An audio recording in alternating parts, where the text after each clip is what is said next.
Hello? There you go. Does that sound okay? Yeah, you're good. Hey guys, can you guys hear me? Can you come forward a little bit? Move to me. So they can see me. They can hear me all the way. Oh yeah, they can hear you. Hey everybody! Welcome to Bear Down. Woo! Welcome to Bear Down. It is so good to see everybody's faces. So special. I just, for those of you listening, want to thank a couple people. I got to thank Brooks Farley first and foremost. Yeah. Brooks Farley and his wife Kim, also Nicole and Peter Ox. Need to thank everybody. These cats really made today come together. Also, those of you that contributed today, for this, you know who you are, so thank you so much.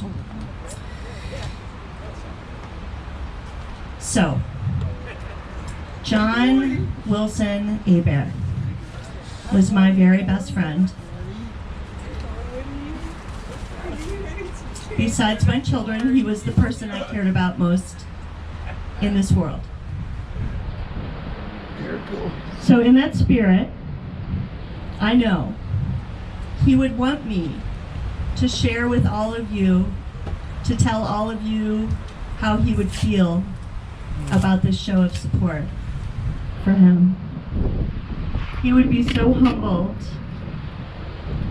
so overwhelmed, appreciative, and feel so loved. He would also want to share this day, this celebration, with our two brothers we lost before him and after him. Michael Carroll was a friend of the people.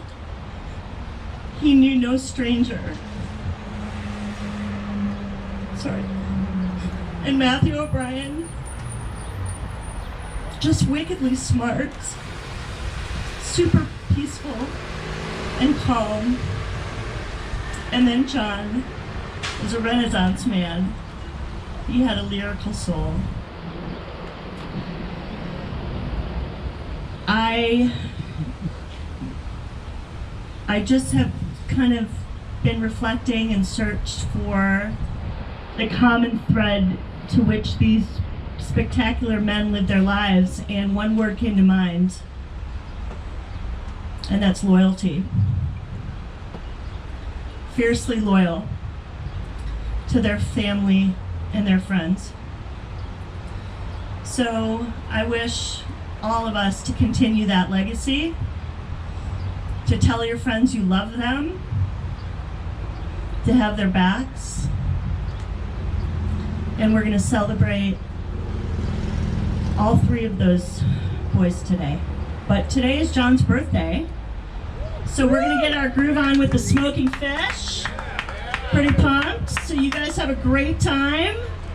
Good night. I'm still here. I just met. And if anybody would like to come up and say a few words, like before the band starts, let's get her done. Anybody want to come up and say anything? It's the time to do that. Okay. Really? Amazing. For real?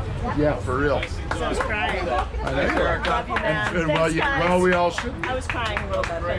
Okay.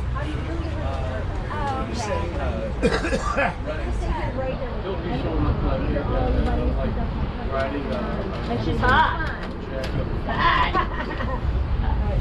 Cheers. Okay. I actually wrote this out.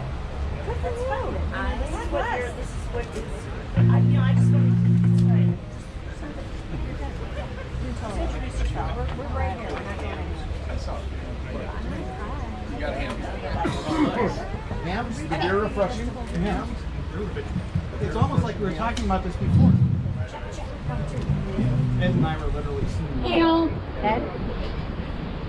Thanks for coming out this evening. I know a lot of you know each other for a long time, but I don't think I know most of you, except for Erica, who we've been talking for a few months. But my name's Nicole Antonopoulos, and Yeah, hi. Hi, Nicole. So, can we just have a show of hands on who went to KU? Because I'm flabbergasted there are all these people that went to KU and I didn't know you, but I went to KU too. Right on. Well, hi, Jayhawks. National champions. Just saying. So I prepared a speech. Yeah.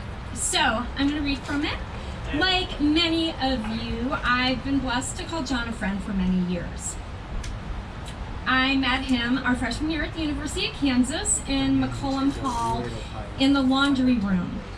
And back in those days, I was super, super shy, especially without having my high school posse always around. And I was nervous about meeting new people and making friends. And I remember having my head buried deep in a thrilling Stephen King novel, my laundry tumbling in the dryer, and this jovial fella clad in a pink Ralph Lauren Oxford, really ugly Bermuda shorts and a stupid hat walked in. Wait, oh, sorry. I didn't mean to offend anybody in the audience. However, I knew immediately he would be fun to hang out with, and we became fast friends, and Jon became part of my family. His laugh, his panache for telling jokes, his ability to bring people together, his love of cooking, and his spirit were magnetic and really welcoming. So I am not a funny person, but I'm really fortunate to have a lot of funny people in my life, and that's really handy because I can simply repurpose their stories to get laughs. And a few years back, I was at a dinner party, and I had just spoken with Jon earlier that afternoon, and as usual, he had me on the floor laughing. This time it was a story about a long hair that got lodged in his sinus cavity. Apparently it was up there for months, creating a host of problems, including sneezing, weird smells. Well, you get the idea. Why I thought this would be the perfect story to share over dinner, I have no idea, but I gambled and I won. It went over really, really well, but I'm sure you all understand it was never about the hairball itself. It was about sharing the gift of laughter. A gift that Jon gave me and to all of us. I think it's a pretty amazing thing, to be able to make people laugh. And not just that little laugh, but that I'm on the floor, that uninhibited, I'm gonna pee my pants or hyperventilate type of laugh. And that I always admire Jon for. Me too. His sense of humor was complemented by his sensitivity and thoughtfulness. He cared for his friends immensely, and this cascaded to his friends' families as well. When we moved to different states, Jon and I kept in touch mostly by phone. These were not, and we talked mostly by phone, and there was not one conversation where he failed to ask about my parents, to check in on how they were doing, and to send his regards. Not once, and we spoke often. That should come as no surprise to those who knew that Jon was on both his parents' sides as they each battled challenging illnesses. He didn't blink an eye about picking up and returning to Lake Forest, not once but twice. And if he doubted his decision, he never voiced those to me. He respected tremendously his parents, and he was loyal and loved deeply. So I recently came across this quote from Maya Angelou. Don't worry, I only have like 1, 2, 3 more pages. I recently came across this quote. And when great souls die, after a period, peace blooms, slowly and always irregularly. Spaces fill with a kind of soothing electric vibration. Our senses restored, never to be the same, whisper to us, they existed, we can be and be better, for they existed. So I was on vacation when I learned of Jon's passing, and that following day, after a night of sobbing and consuming an alarming amount of alcohol, I walked a quiet beach, paddleboarded the gorgeous Caribbean waters, and saw Jon in everything. His spirit emulated in each wave, each cloud, and in the warm breeze. Grief is a curious thing. A song, a place, a smell, a joke. can instantly transport you to shaky ground, making your heart so heavy you gasp for air. Recently, it's been music that's been bringing me to my knees. Don't do that. No, I'm kidding. But unfortunately, this has happened more than once in my local Home Depot.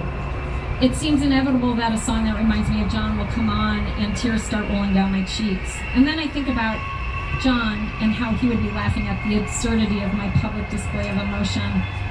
I am convinced that some of the Flagstaff, Arizona Home Depot employees are intentionally messing with me. I do have the sense that they have a staffer who spots me in the parking lot, who calls into the manager whispering into their company-issued cell, "She's here, cue it up, should be a doozy." And then all staff text goes out, check out that mad woman in aisle 23.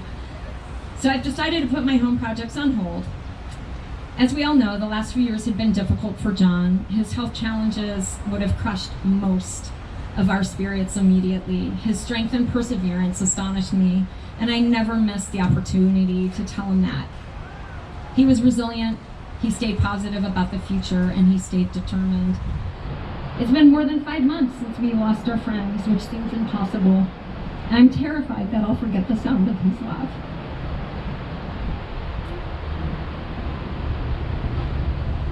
I still stumble when I reach for the phone to call him. I did it on my way to here. I wanted to share my social commentary at my airport people watching recap. But the only thing that makes sense right now is that I'm a better person for having him in my life. Wherever your spirit is, Jon, I hope you feel all the love. Happy birthday.